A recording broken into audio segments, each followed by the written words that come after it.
Gentlemen, welcome to Hero Movie Podcast, your greatest source for superhero movie discussion in the multiverse. I am your host, Adam Portrais, and I'm joined by sweet Shonze from the internet. Am I on the air right now? And of course, Bruce Leslie. I'm a prickly pear, and I'm a master of British Kung Fu. Oh, who amongst us isn't? We're kicking and punching our way all the way to the straight-to-video box office, because today we're discussing Accident Man, which sounds like it should be about like a geriatric gentleman who has, you know, incontinence or something. I don't know. It sounds like a comedy sketch, right? Like It's a terrible name. I mean, no doubt about it. The name is awful. It's like an interesting idea. It's like one of the. It sounds like one that you come up with and just go, "We'll replace that later," and then you never do. Oh boy, I love British comics. You know that. So we'll be discussing a bit of that today. It is a 2018 direct-to-video thing starring what's his nose there, Scott Adkins. Scott Adkins. And we'll talk about him and a whole bunch of other fun people in there. But before we do that, we do want to say a big, giant thank you to everyone who goes over to the iTunes and drops us a 5-star review, a.k.a. Humdinger. Humdinger. It's been a long time. It has. And this one comes to us from James Bond Shea. James Bond Shea. It's entitled, I'm a Humding-a-linger. I love it. Pretty good. I've got a theory about this review, and I'll reveal it at the end. And it's 5 stars, and it reads as follows. I randomly came across Bruce's Heroes and Villains podcast, which is amazing, and got turned on to this podcast, which he's also a part of. The three hosts have a great dynamic together. Bruce's infinite comic knowledge is the foundation of this show, and his voice is relaxing and calming like a white noise machine. That's what they used to call me, was Bruce White Noise Leslie. Bruce's comic book connection always teaches me something interesting from the history of the comic books. Sean's gruff and grumbly tone makes him sound like he should be working at a fish pier outside of Providence, Rhode Island, not on a comic book. If I would have played my cards a little differently, that's exactly what I would have been doing, only it would have been Connecticut. But yes, very, very spot on. Not on a comic book podcast, but he brings the noise with his weekly Stallone connection, impossibly connecting Sly Stallone one-to-one with every movie they review. And then there's Adam is also there. Oh, Adam. Oh boy. See, I don't like people not giving Adam the credit he deserves. After listening, Adam, will you ever win? I don't know. I am the Charlie Brown of this show, and many shows, to be quite frank. After listening to the entire back catalog of their show, I'd say my favorite part is hearing Adam beg for money and to find out if he's got a job yet or not. For the record, currently employed, Adam. It has been for a good deal of time now. Yeah. I'm not completely unemployable, just mostly. But it makes my crummy life seem a little bit better. Oh my God. No offense, Adam. Purely Schadenfreude. Poor Adam. All kidding aside, I love this show. All three hosts are amazing, and I think you should ditch calling your fan base HMPers and start referring them as Humdingalings. I'll tell you what. Here's what we're going to do, James Bond Jr., is that we're going to have people, the listeners decide. Because HMPers was something that we came up with in the first year of the show. Yeah, it's been a long standing. We really had to dig deep to come up with that one, too. Well, look, I didn't hear you pitching anything. Hand to God, I would have sworn I came up with it as on the nose. He would. So if if the HMPers would rather be called humdingalingers, then absolutely, that's what we'll start calling you guys. I'm totally cool with that. I'm cool with it all. But you guys got to let us know. But so email us at heromoviepodcast@gmail.com. And which one do you prefer? And thank you to James Bond Shea. Thank you for your 5-star review, a.k.a. Humdinger. Dang it. And we got one of those coming up for next week as well. So please keep those coming. It helps other people find this show. And, maybe they'll enjoy it as well. And here's something Mr. Bond thoroughly enjoys. Patreon.com/HMP, everybody. Yes, that's right. I'm shilling. And don't think about it for me. Think about it for my dog, Bronson. That poor little guy, he needs to eat every month. And, that just help out. I'm sure you feed him once a month now. Yeah, it's good stuff, though. So that's quality over quantity, I always say. Didn't you save that dog from Michael Vick? I did. I actually wrestled it out of Michael Vick's hands. That's the most amazing part of it. Mm-hmm. He's he had been out off the field for a while at that point, but I'm going to be honest with you, still quite the physical specimen, that Michael Vick. Sure. He could, I've got a B story for my next book now. That would be amazing. That would really make me seem a lot better than I am. But we do want to say thank you to those people that support the show over at patreon.com/HMP. This week, we had a pre-show that lasted about 20 minutes. We had a Dinger Zone that lasted about 20 minutes. So you guys are getting amazing content that no one else is getting. So please do that and help out the show at the same time. Patreon.com/HMP. And we don't just talk about comic books. No, it's all kinds of stuff. So it's in there, but we talk about other things as well. Yeah, we're raconteurs, as it were. So patreon.com/HMP. Please check that out. Let's get into it, boys. This week we are covering Accident Man. Here is the trailer. So you're watching a trailer, right? You want to know what the movie's about? Well, allow me to explain. The name's Fallon, and I'm an assassin. Yeah, I know. You've already seen all the assassin movies and all their sequels, right?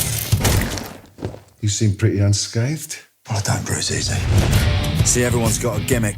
Carnage Cliff, he's a butcher, specialises in severed heads and chopped off limbs. Mick and Mac, ex-Special Forces, turbocharged soldiers of fortune. Jane the Ripper, she's the honey trap killing machine. And Poison Pete, well, you can work that one out for yourself, can't you?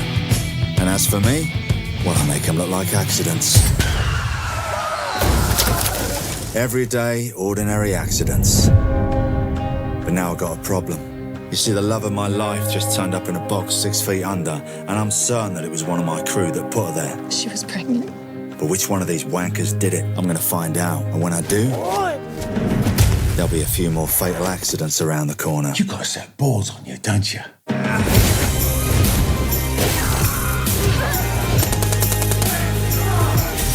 What is going on? Who ordered that hit, Lenny? I can't tell you that. It's payback time, fellas. How the bloody hell do I make this look like an accident?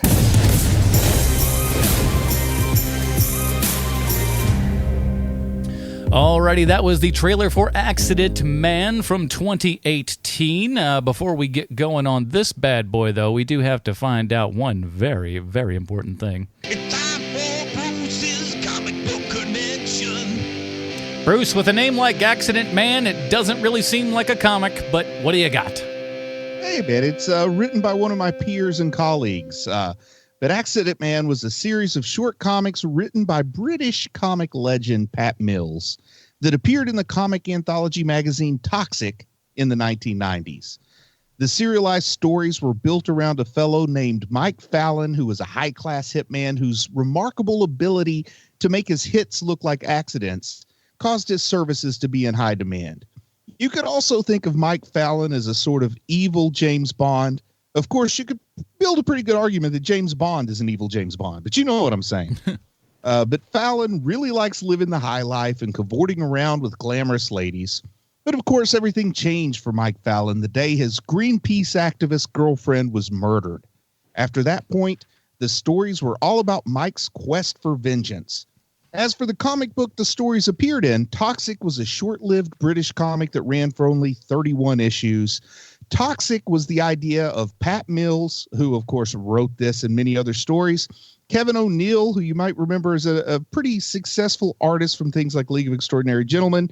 Mike McMahon, John Wagner, who wrote the History of Violence movie that we talked about.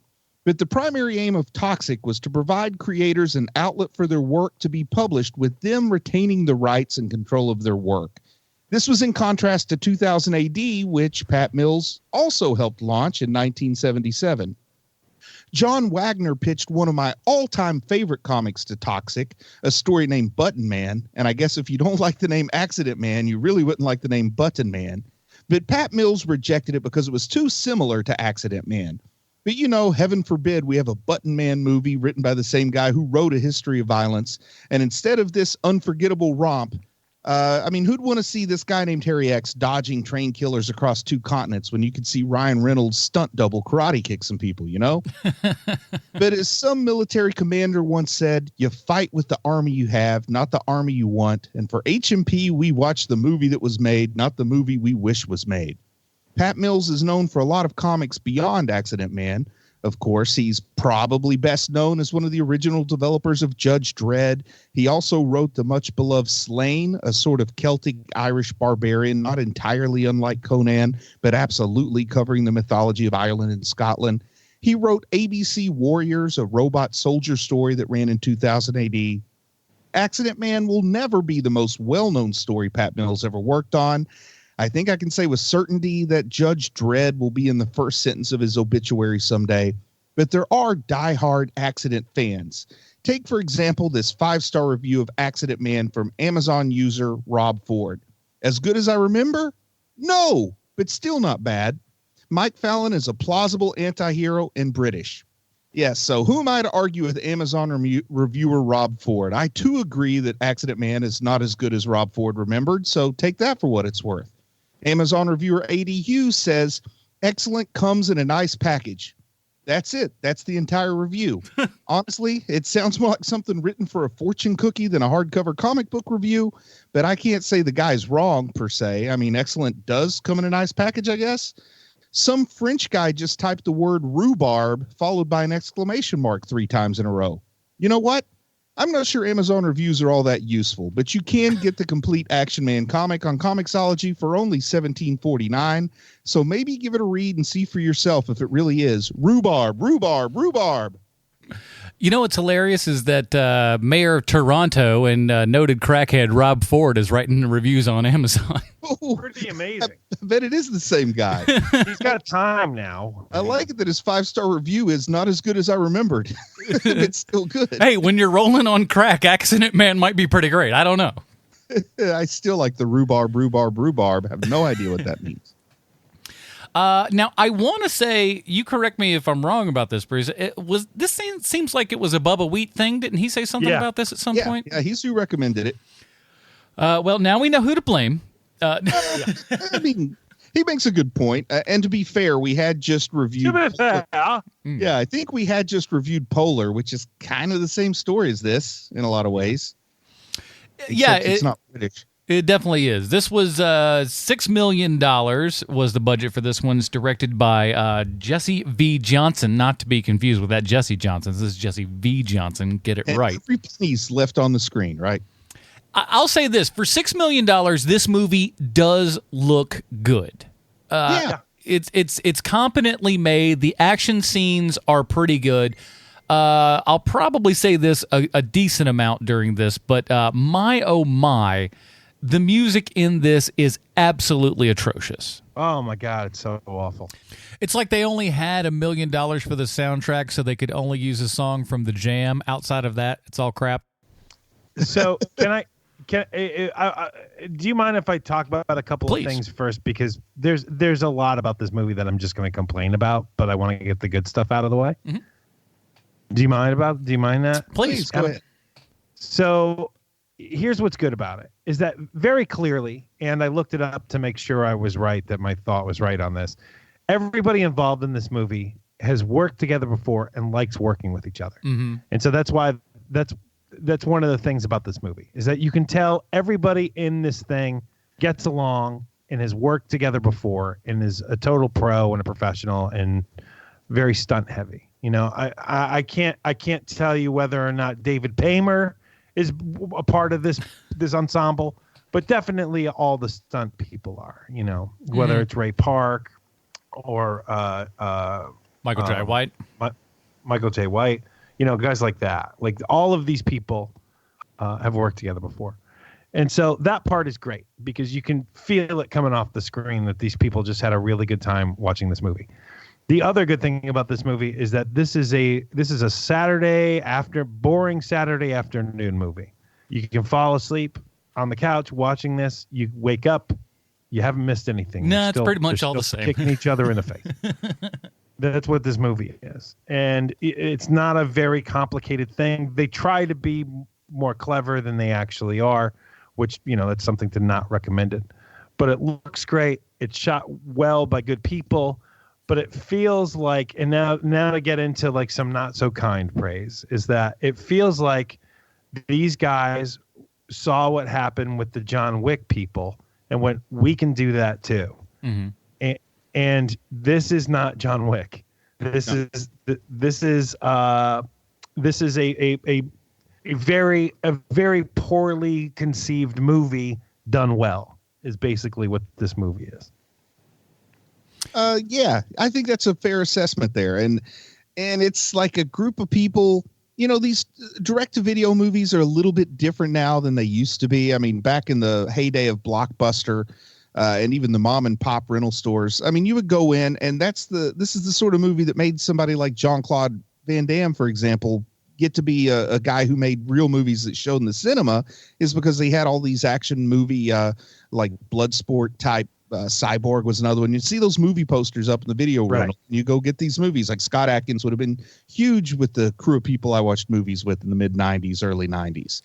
But it was just a little too young to catch that boat. Now you don't necessarily have like the same kind of word of mouth buzz, I think, over VOD stuff like you would when you go to Blockbuster and rent it and it'd be out for 3 weeks in a row. So you had to really like get your name on the list and stuff for Cyborg.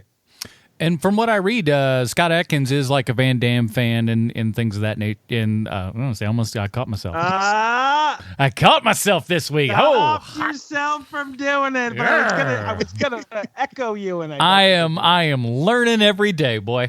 Good for you, Adam Portrais. Look at everybody. Adam Portrais learned something. 7 years later. Yeah, it only took 7 years and 300 episodes. But by God, I did it. I made his self change. I don't even remember what I was talking about. He likes this crap, and you can tell. And I can't think of a less British name than Scott Adkins, though. Like, he really sounds like a guy from West Virginia. Super American name. It is. It's a very American name. But he is so very, very British, like proper British even. Yeah. And I will say this about the look of the movie. They knew what they were going for and they went for it and it worked, you know, for what they're trying to achieve, for as little money as they had. They did a very, very competent job with this movie. I think that's. And this isn't a movie that I would recommend to anybody like Bubba Wheat recommended to us, but it is something where they've done a very good job with very little. And so I don't hate this movie, but it's not something that I'll ever watch again. Also, I guess what I would say is, knowing what little bit I know about Pat Mills, he's probably was pitching this movie for 25, 30 years before it got made. Oh, you think? Really? Oh, yeah, man. That's a big part of why he started Toxic, was to own his own movie rights in addition to the character rights and that sort of thing. He did bring this comic over to IDW, and it had, I think it was Dark Horse, not IDW, and had some American run with it. But I think he's been trying to get this made for a long time. And I'm sure at some point he was like, you know, he had like his A line of who he'd like to be in it. Because I feel pretty certain there was a time when he probably thought he was going to get Jason Statham to play Accident Man. And well, then let's be honest. When you watch this, you go, man, this movie would probably be 10 times better if Jason Statham was in the Scott Adkins role, for sure. Well, sure. And I imagine there was some point, like some sweet spot around the year 2000 to 2005 where he probably Ray Park was probably turning down the lead role, and now it's funny that it's come full circle where he's in a much smaller role in the same movie because it got made, 15 to 16 years later. But well, now that you've brought up Ray Park, we've got to bring this up. I find it very troubling that Ray Park, they always want to make him like the most scum bum of everybody in the movie. Yeah. Like, this is probably the third role I've seen him in where it's like, are you just deplorable and nothing else? Because the one thing that I can tell you, and you guys know this too, is that Ray Park is a very nice man. He is a very, very nice man. And so one of the things that drives me nuts is that, like, they want to play him against type all the time. And so the worst things that you hear coming out of people's mouths in this movie is out of Ray Park's mouth when it's not wired shut. Yeah, it's pretty bad. And another thing about Ray Park is that it's sad that he never kind of got like a chance to even make like a direct-to-video kind of thing. Like, he was a little too big for the direct-to-video, not big enough to lead a studio production, but he can really move well on camera, especially if you go back, to the year 2000 when he was at his physical peak. I mean, the guy could absolutely do the martial arts himself as well as anybody who's more famous for it. The guy can really move well. Now it's like, oh, Ray Park's packed on a little bit. But he's still he's also like 55 years old. It's he's true. Still moving like crazy. He's killed as far. No. That certainly hasn't detracted from him, like, really getting at it, because there's a lot of butt kicking going on in this film, and he does a bit of it himself. So, So you guys know that I'm a massive fan of terms. I love terms. It's one of my favorite things. And Bruce just kind of stumbled across one here, and I would like to start using this, because it's just a really good way of mentioning something, which is he can really do the karate. Like, I would love to start using the term if there's any sort of martial arts at all. It's we go, wow, these guys can really do the karate. Like, I would love that to be a term that I'm on it. Start using. And as of like 2013, it's a few years have passed, but as of 2013, he could still do like a standing back tuck. Ray Park could still do a standing back tuck behind an autograph table in that limited space. Like, the guy. He still busts out the lightsabers and stuff, and like puts on little demos for people and everything. Again, for a guy who's like, especially working in stunts and stuff, where it's all kind of just like, dance, monkey, show us what you got, and like, but he does it and does it really well. And again, like you said, talk to anybody, hear anybody talk about him. Super nice guy. And opinions will vary on every topic, of course, but I'd say that a lot of people would think he was the best thing about the prequels. Oh man, I mean, him and Ewan McGregor. It's man, awesome. you do that. You throw in John Williams' Duel of the Fates in there. It's just like, it's just a recipe for cinema gold. Because like even like, take the rest of that movie away, even if we got just that out of that entire movie, worth it. Oh, and Order 66. That's also great. Also, yeah. And in the pre-Disney Marvel cinema era, that brief period of time when that existed, there was so much push to get Ray Park to be Iron Fist. I think he wouldn't have done worse than the dude they got. How could he possibly? Especially if we're talking 8 years ago, Good old Finn sitting back going, come on, guys. And one of the reasons why he's not a bigger name is because he just doesn't have the voice for it. And I don't mean just his voice itself. I mean, it's more than that. It's inflection. It's that, he's capable of doing only a couple of things as an actor, but and that's fine. He would have been perfect at Adam. He would have been perfect as Snake Eyes, which I think he got to do. He did do. Yeah, Snake Eyes doesn't talk, so he's perfect. Yeah, him and Ray Stevenson worked on G.I. Joe together. Yeah, pretty cool, man. But not if you've seen the G.I. Joe movie, it isn't. Snake Eyes wasn't the problem. I'll say that. That's true. I'll give you that. Snake Eyes, once again, maybe the best part of that movie. Yeah, just shut your mouth. That's how you can reprove most of those films. Can we talk about something with the G.I. Joe stuff? So, like, one of the things that makes me insane is that, like, yes, I understand that you have all these properties and you want to combine them because everybody wants to be Marvel now, but no one has ever in the history of time gone, G.I. Joe is great, but what will make it a lot better is Micronauts. I love Micronauts. I do too. But no I agree one with wants you. Micronauts in their G.I. Joe. Yeah, G.I. Joe Transformers is the comic book crossover that works, but they kept trying to pile Mask onto it. Rom, who I love Rom more than any sane person should. And I love Mask more than any sane person Yeah, Mask should. is great. It just doesn't work when it's all mixed up like that. No. Throw in a little Action Man for the UK listeners. Oh, it's perfect. And a little bit of Accident Man for the direct-to-video people. Yeah. Anyway, I know that there was somewhere where Pat Mills was making a pitch, and he's convinced he's going to get Jason Statham to be Accident Man. Is there a reason why some British producer has not made an Action Man movie, Bruce? Do you know? I would imagine it's because the rights are held by the Hasbro folks. You know what I mean? It's tied up. I see. Want to make that G.I. Joe movie? Yeah. Oh, so Hasbro owns Action Man. I get it. Yeah, Action Man was specifically made for the British market because G.I. Joe they didn't think worked there.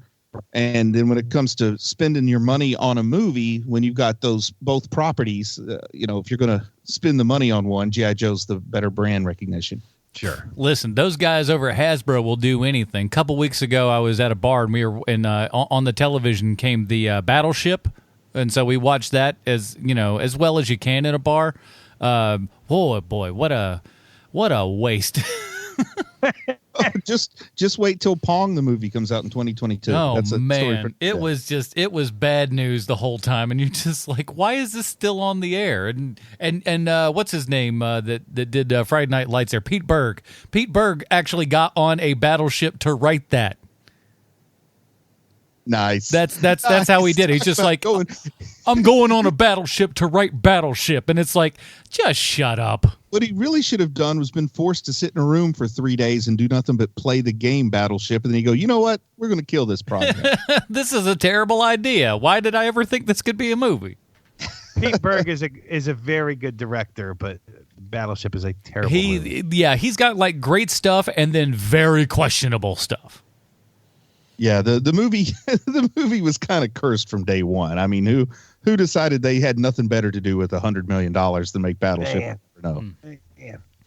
But yeah, this movie, like I said, that the whole time I was just going, this movie wants to be John Wick so bad. Yeah. Once really again, does. It's one of those situations where just like Polar, I'd have to check the timeline on Polar, but the source material is way older than John Wick, and he's been trying to get a movie made for a while, and it doesn't get made. Then John Wick comes around, and now he has a way to pitch it. Well, honestly, that's how you definitely do that, is put together a sizzle reel, just to give a feel of like, hey, here's what I'm going to try to do with this, and we're going to do the best we can to approximate this for apparently now $6 million. What is the name of that movie that was also shot by stuntmen, and it's funny, and it went directly to, like, I want to say Netflix or maybe YouTube, where it's the guy and it's karate and it's all way over the top, and like he's got a motorcycle and it looks like it was shot in the 80s, and it's super funny on purpose. Ah, man, I can't remember the name of that thing. It's not like Kung Fu Hustle or something. Kung Fu Hustle. No, you mean Kung not Fury Fu is what Hustle, you're that's thinking. A real movie. Kung Fury? Yeah, Kung Fury and Kung Fu Hustle, I get confused. Those yeah. are- Kung Fury. Yeah. It's like Kung Fury. This movie, Accident Man, is like in between Kung Fury and John Wick, and it can't really decide what it wants to be. And so you're stuck in this no man's land of like, this isn't like, the one-dimensional characters who keep getting killed in, or the other assassins and stuff like that. I find all that very, very boring. And yes, I get that they have these over-the-top personalities and names that you can remember, but it is a very, very boring watch, which is the biggest sin that this movie commits. Something that I don't think it's that boring. It's just, oh my God, It's Bruce. very Are boring. you It's an kidding hour me? 45, but it After feels like 50 alley 3. Fight, it's like, come on, man. well, I just think something John Wick figured out that Polar and Accident Man didn't figure out is you've got a plot that's thinner than a moist coffee filter. So why I don't care how cheap you get the rights. Why license a product when you could absolutely call this movie anything you want and make the same movie?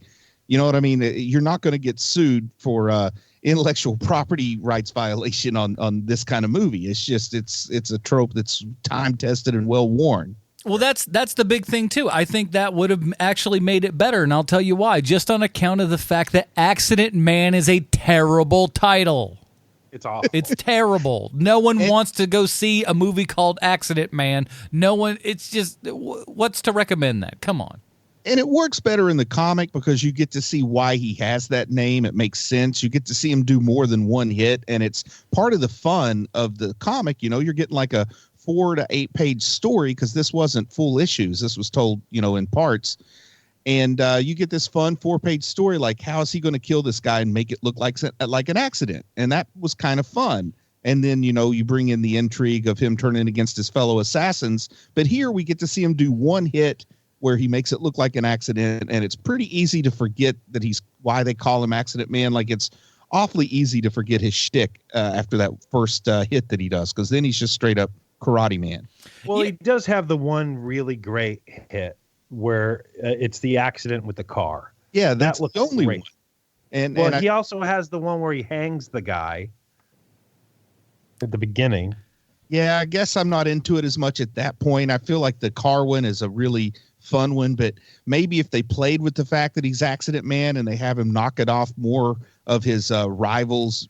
There should have been like this would have been cool, is to have a, you know, weird little montage. I don't know how long, but give them like 5, 6 different little things, and you can see how each one of them is very cleverly pulled off and all that stuff. Give us a vibe of more of his character, because at the end of the day, he's just this gruff dude who's kind of an assassin, just with the rest of these gruff dudes and a couple of ladies that all are assassins as well. My only problem with a montage scene in this movie, Adam, because I agree with you 100%, this movie could have totally used a montage of accidents happening.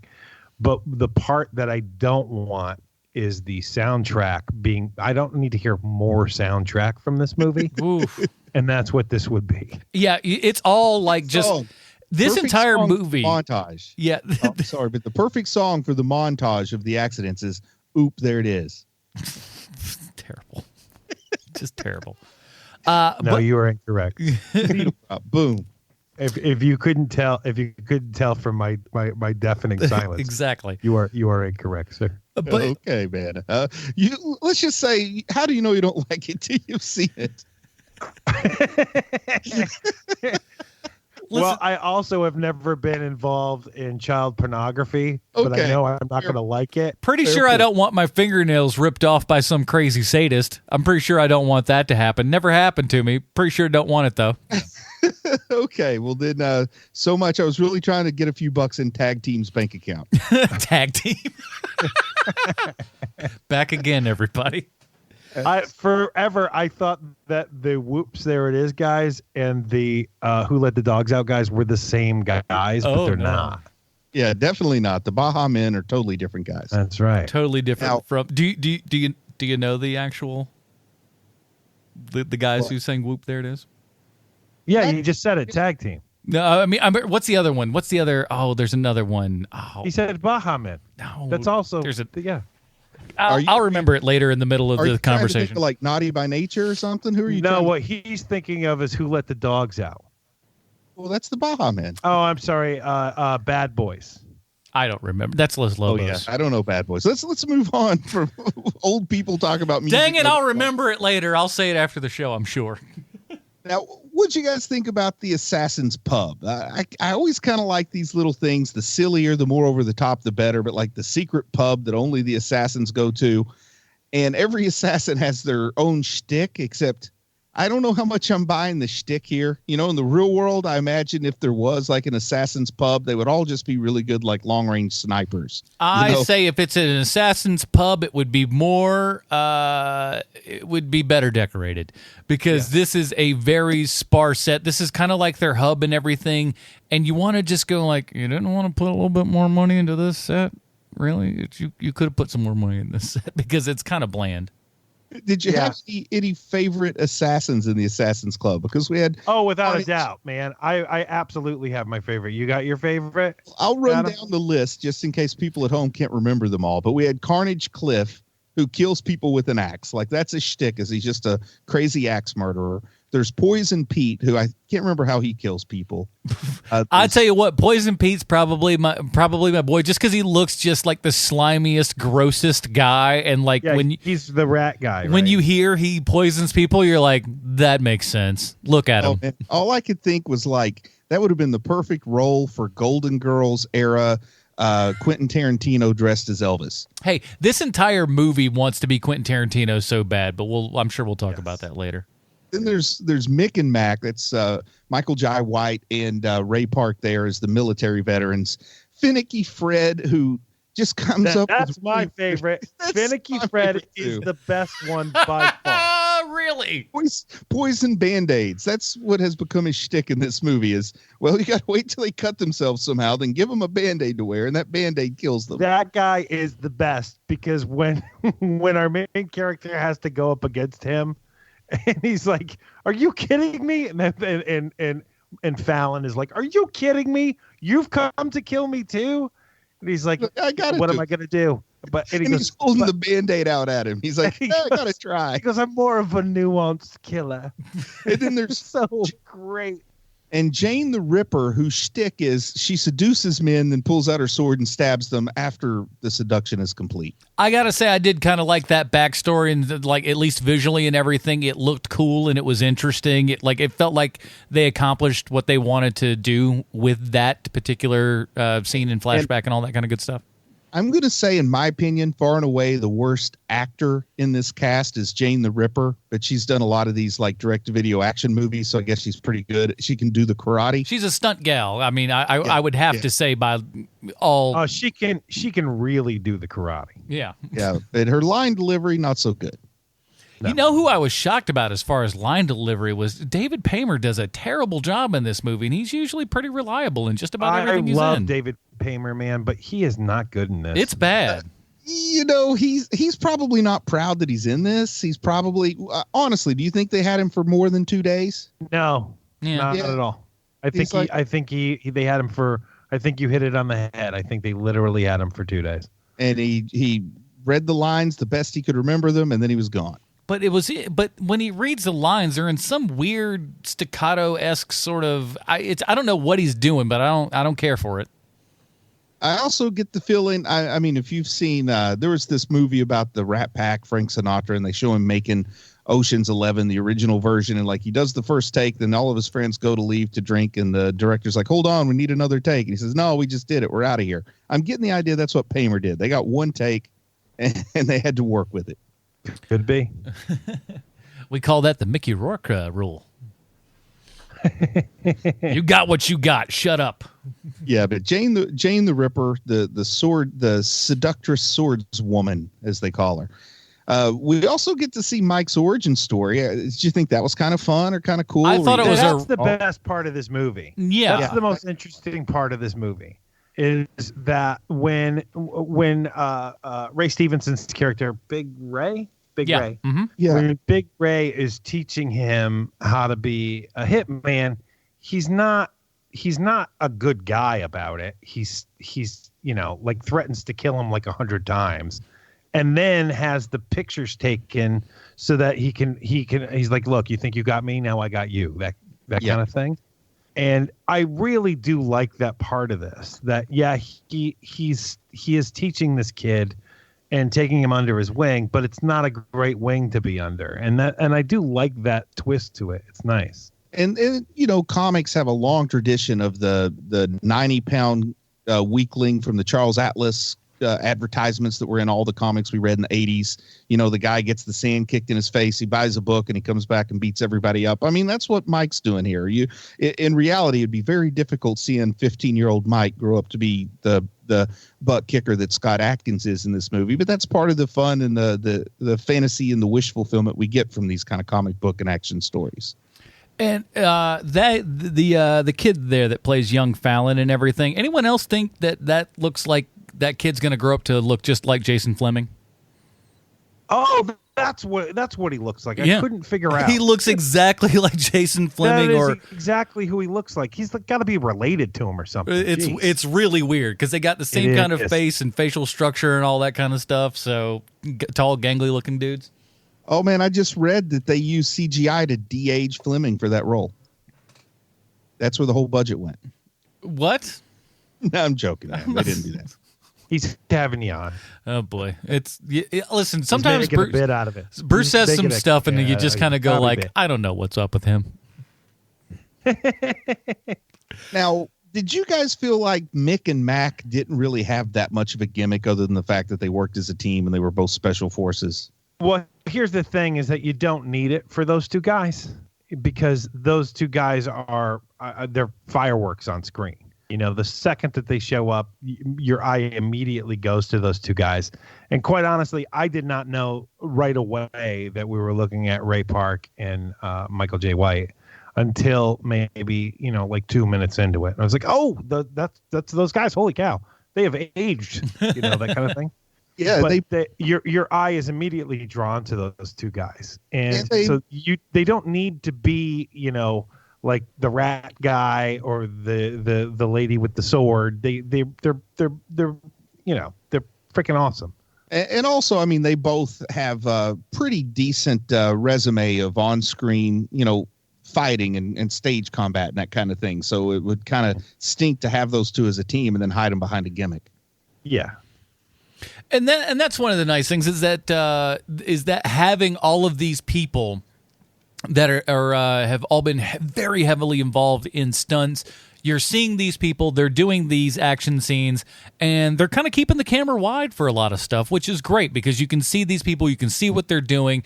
You know that, there's no funny tricks going on for the most part, It's just straight up action done by these amazing action stars. You don't cast a bunch of jugglers and don't let them juggle. You know what I mean? They know what they've got here. Mm-hmm. Yeah, they can really do the karate, these guys. They can do the karate and the taekwondo, I think. Yeah. It's just karate. all martial arts are karate. And speaking of martial arts, though, that's how I tried to, because like I said, this movie is about an hour and 45 minutes, feels like it's about 3 hours. It rolls very slowly. But it got to me thinking about like action movies and a lot more specifically like martial arts movies. Because all of those really, and when I was younger, I didn't particularly like a lot of martial arts movies because it was just like, oh, the story is so bad, all they're doing is all the fighting. And then later on, it took me to realize the fighting's the reason we're here. The story's just like a bonus. Like if the story is good, you're excited, but you're there for the fighting. That's what's, your big, if you're doing a musical, those are your musical numbers, every single fight that goes through. And really, the story is just a vehicle to get you from one fight to the other. And I would say, for the most part, this movie at least accomplishes that much. It could only dial back the plot 1 degree if Scott Adkins went to enter some kind of tournament, because that was always a good old reliable. There's some sort of underground tournament. People are chanting, grasping dollars very tightly in their hands, and everyone has an opinion on who's going to win. Not for nothing, just to spoil this a little bit, there's an Action Man 2 in development, everybody. Accident Man 2. Whatever I said.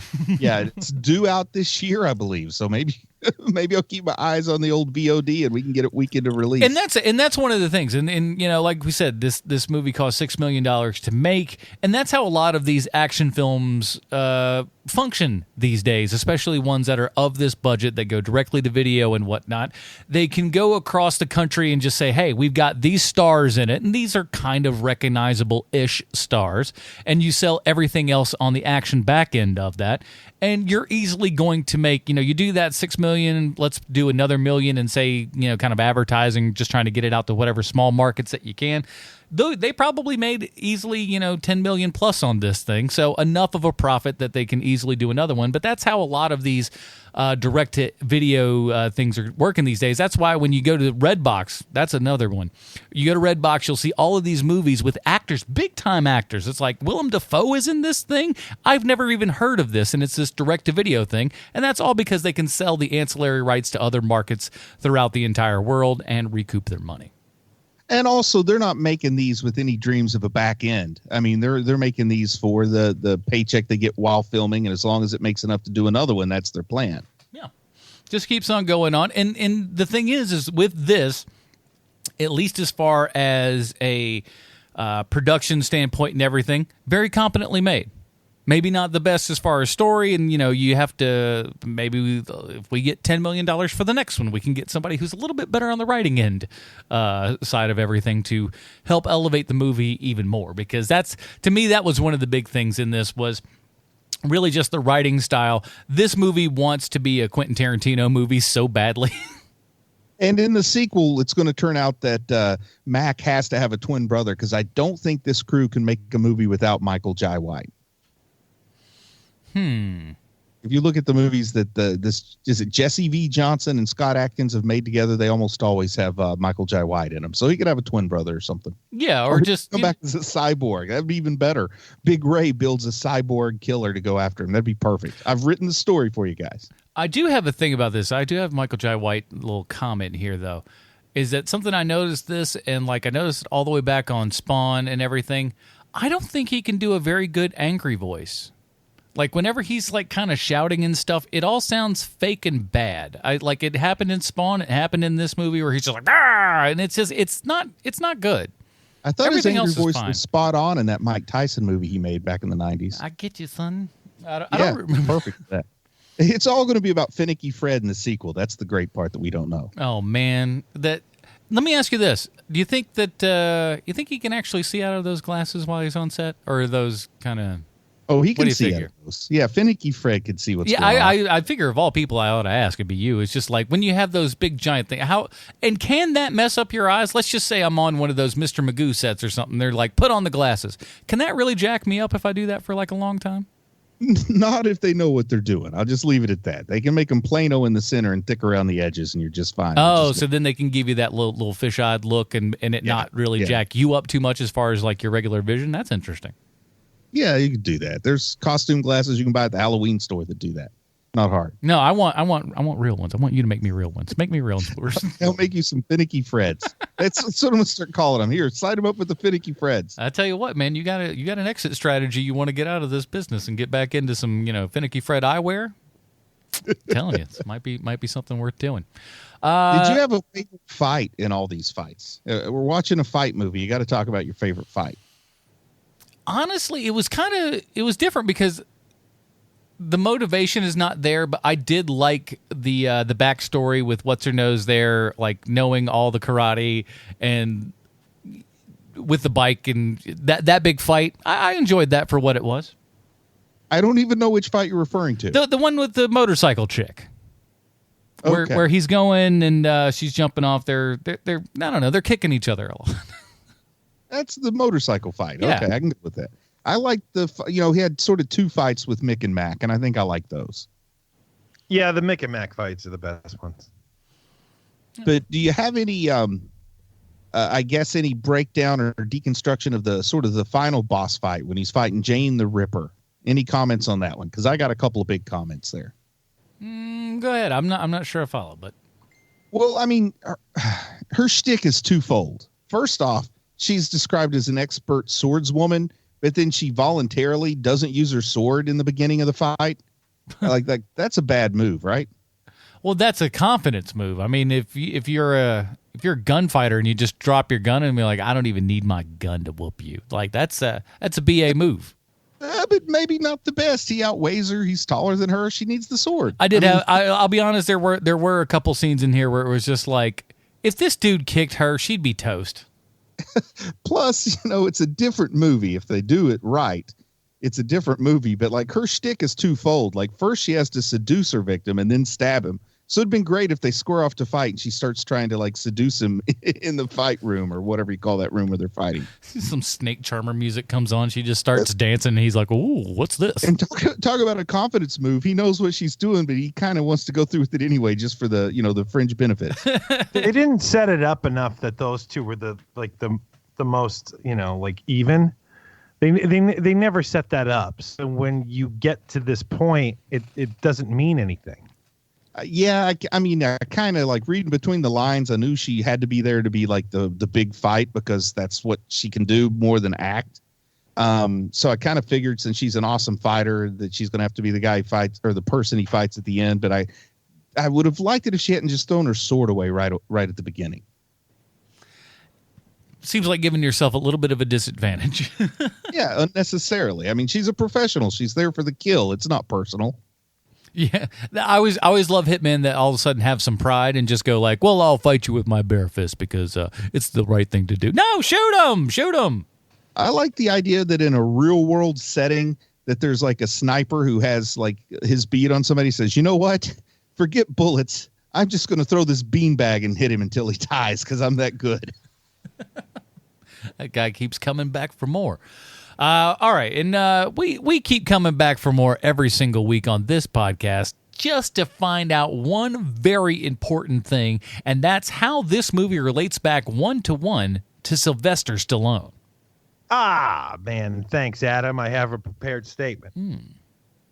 This week's Stallone connection might sound familiar because this week is a rare case of sharing notes.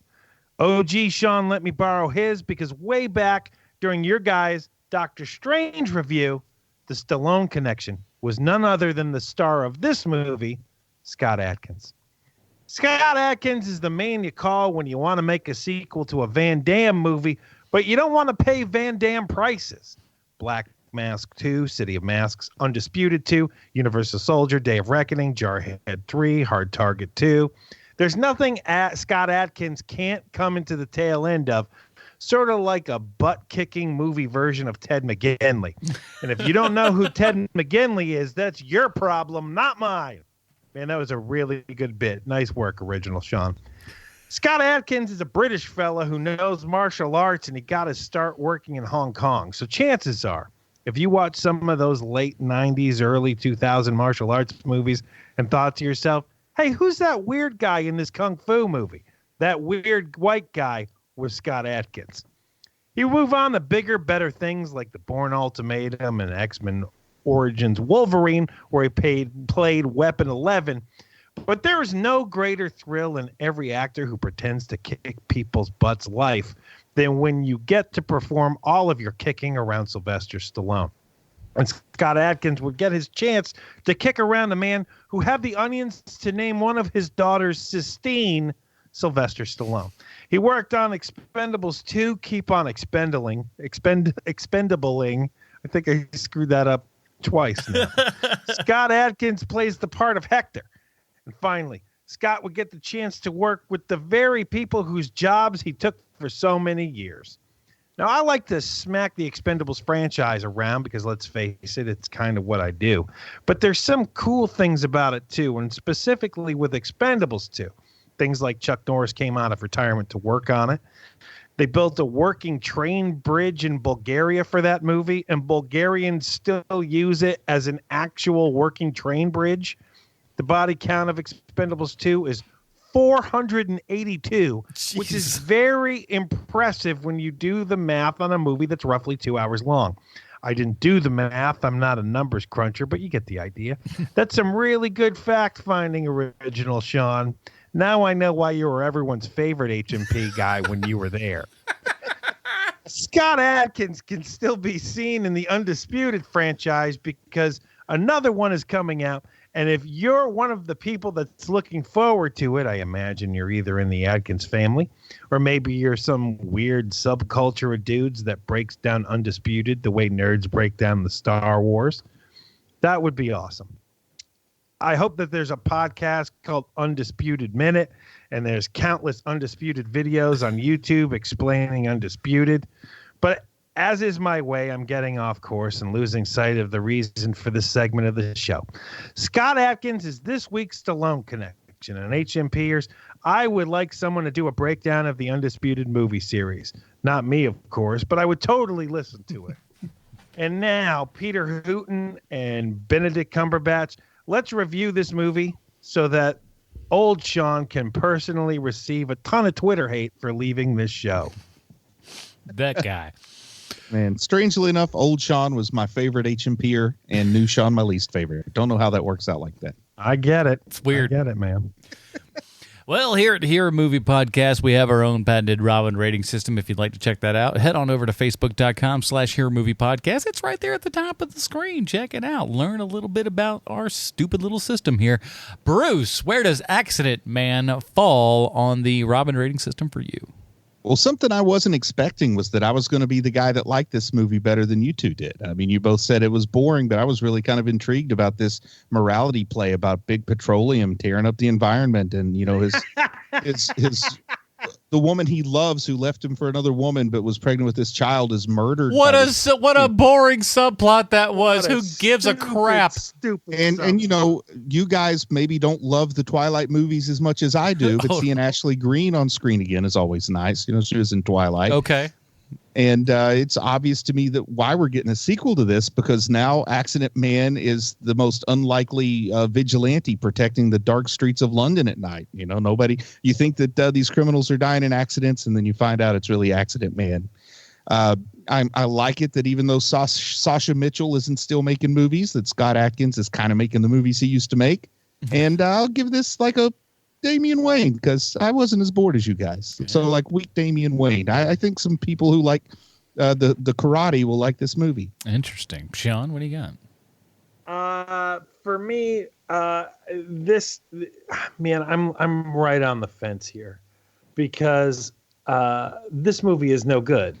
There's a couple of things to recommend it, and if you're one of those guys who just likes watching the same movie and over again, then this is for you. Like if you're like, man, I really love John Wick, but I want to see a lesser version of it. Like I've seen John Wick, I've seen The Equalizer. What else do you got? This is the movie. Yes, exactly. And so for those folk, I'm not going to give it a Jason Todd. I'm going to give it a Carrie Kelly, I think. Oh. Yeah, just because it's not the worst movie we've ever seen. It's just not any good. And really its biggest sin is that it is just so boring. Yeah. So I'm going to give it a Carrie Kelly.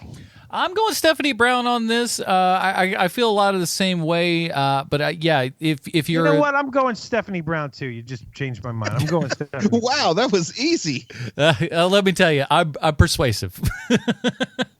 But that's what. Yeah, it's definitely a Stephanie Brown, because it's not quite there. It's not horrible. It's really not absolutely terrible. The soundtrack is really just awful, save for the jam. They do a great song. But it's just, that's one of the biggest problems I have with this, is just the absolutely awful temp soundtrack that is in there and takes away a large chunk of what could make this movie really good, is if it had a pretty decent score behind it, and that's something that very lacks. And the story is like, it's so. But for a direct video action movie, you could do a lot worse. Stephanie Brown. Well, that is it for this episode of HMP. But you know what? We were talking about it earlier. We got options out there for our people over at patreon.com/HMP. I know I get a lot of fun flack for it, but you know what? Those people, they get all the rewards. They get the Dinger Zone, they get the pre-show, they get the post-show, but more importantly, they also get to vote on a movie that we watch every single month. So if you were a member over at patreon.com/HMP, here are the movies that you'll be able to choose from that we will cover next week, whichever one wins. Wait, are we covering them next week or in 2 weeks? I thought we were doing it next week and then giving one more to the thing. Okay, whatever. Yeah, we'll do it that way. So here are the choices that you can choose from over at patreon.com/HMP. We have The Amazing Spider-Man, the first in the series. We actually reviewed Amazing Spider-Man 2 as our first review over on HMP. So that would actually be quite interesting for an episode 300 now that I'm thinking about it. Zoom, the answer to Sky High. Speed Racer, Snowpiercer, just off of the Best Picture and Director winner there. We'll talk about that one possibly. Or the perennial all-star, Sam J. Jones's The Spirit. So we've got quite a variety of programming to choose from, and you can choose from that if you go over to patreon.com/HMP and choose to support the show at any level. So please do that, and we'll cover one of those next week. In the meantime, Bruce, where might we find more of your work on the internet? Well, just to set people's mind at ease, in 2 weeks, we'll be covering Lock and Key. I know a lot of people are worried. Lock and Key fell. It's a huge comic. It's something that's been in development to make a show for a long time. One of my personal favorite comics of all time, the IDW comic. So we will be covering that in 2 weeks. In the meantime, you can go to Heroes and Villains. The feed is still there, and it has a story told in 6 parts the Nerd Spawn Genesis story. I just tell folks that story kind of like an audiobook, but it's also kind of like a podcast. Go check it out. I think you might enjoy Nerd Spawn Genesis. It's like Serial, but starring us. And way more enthusiasm in the voice. That's well, very much so. Sean? Just for the record, I really wanted to have another Bible man in the and things that they could choose. Hey, well, listen, we got a lot of months, baby.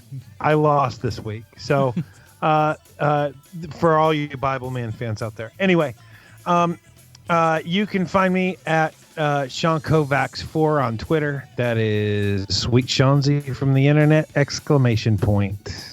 And all of those links for everything we talked about and oh so very much more are in the show notes of every show. I don't know if people look at all those things, but I have show notes every week. So and easy, linkable, clickable things so you can help support this show and follow us on all of the things. So we really appreciate it. And we appreciate all of you for listening to yet another week of HMP.